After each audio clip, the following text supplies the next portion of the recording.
राहुल गांधी बाज आजा, ऐसे आने वाले टाइम में तेरा भी वो हाल होएगा राहुल गांधी जो तेरे दादी का हाल है। कि वो शोभा नहीं देता, उनको माफ़ी मांगनी चाहिए, उनके दल को माफ़ी मांगनी चाहिए, और क्योंकि वो केंद्र के मंत्री हैं तो भारत सरकार को माफ़ी मांगनी चाहिए।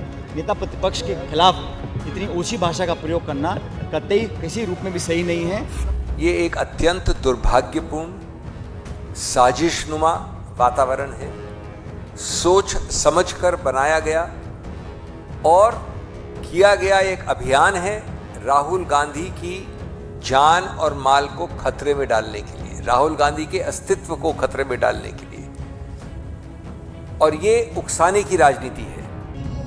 राहुल गांधी बाज आजा, ऐसे आने वाले टाइम में तेरा भी वो हाल होएगा राहुल गांधी जो तेरे दादी का हाल है।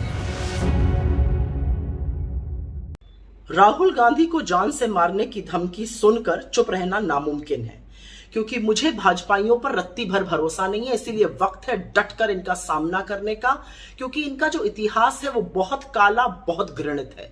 ये वही लोग हैं जिनकी आरएसएस ने महात्मा गांधी की हत्या करवाई थी। ये वही लोग हैं जो हर साल महात्मा का पुतला बनवाते हैं, उस पर गोलियां चलाते हैं। ये वही लोग हैं जो सुबह से शाम तक इसी फिराक में घुमा करते हैं कि कहां पर नफरत फैलाएं, कहां पर हिंसा भड़काएं। और इन सबको नरेंद्र मोदी की मौन स्वीकृति, और स्वीकृति हो क्यों ना, नरेंद्र मोदी भी तो आरएसएस की नफरत की उसी पाठशाला से निकले हैं। ये जो अपराधियों का झुंड है, ये सुबह से शाम तक इसी फिराक में घुमा करता है कि कहां पर दो समुदायों को टकराया जाए, कहां पर उनमें वैमनस्य फैलाया जाए, कहां पे दंगे भड़काए जाए, कहां पर नफरत की आग फैलाई जाए। तो ये जो बीजेपी के गुर्गे भौंक रहे हैं, ये ऐसे ही नहीं भौंक रहे हैं, ये अधेल कायर असल में डरे हुए हैं, क्योंकि राहुल गांधी ने इनके असली चेहरों को बेनकाब कर दिया है। क्योंकि राहुल गांधी ने हर जन विरोधी इनके कानून के सामने चट्टान बन के खड़े होने का मन बना लिया है। क्योंकि राहुल गांधी ने इनके सियासी मंसूबों पर पानी फेर दिया है। लेकिन अरे कायर लीचड़ों, राहुल गांधी को तुम्हारी इन टुच्ची हरकतों और शब्दों से लेश मात्र भी फर्क नहीं पड़ता है। तुम तिलचट्टे जैसी अपनी बातें कहते रहो, लेकिन एक बात याद रखना, राहुल गांधी में शेर का कलेजा है, कभी आजमाना तो आ जाना, नतमस्तक होकर जाओगे। पर एक बात और याद रखना, ये देश चुप नहीं रहेगा, ये देश मूक दर्शक नहीं रहेगा।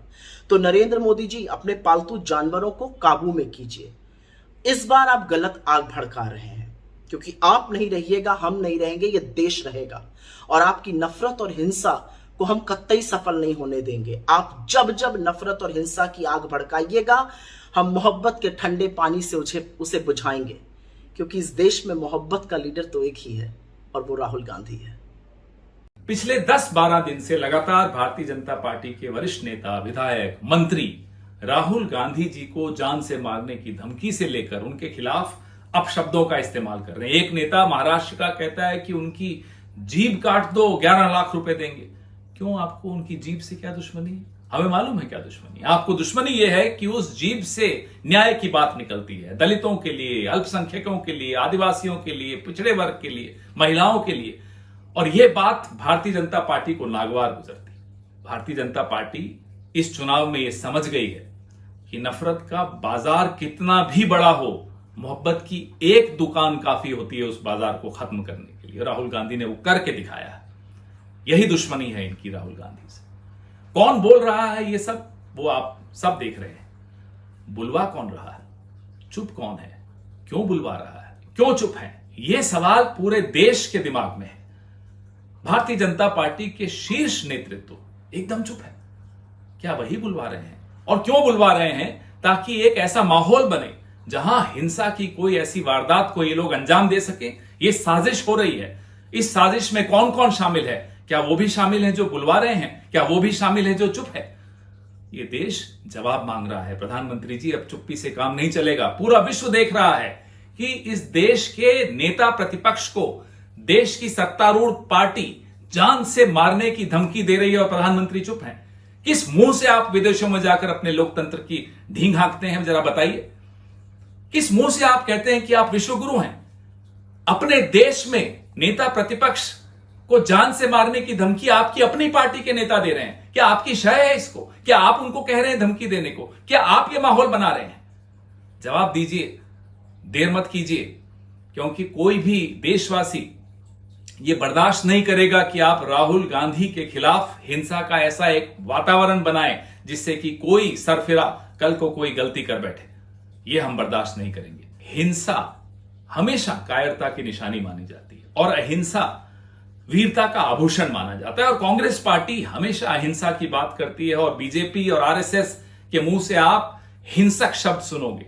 उनकी गतिविधियां हिंसक होती हैं। क्यों? क्योंकि वो कायर हैं।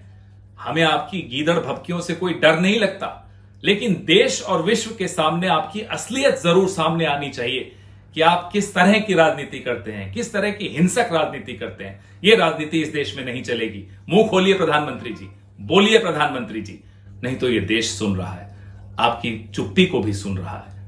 जय हिंद।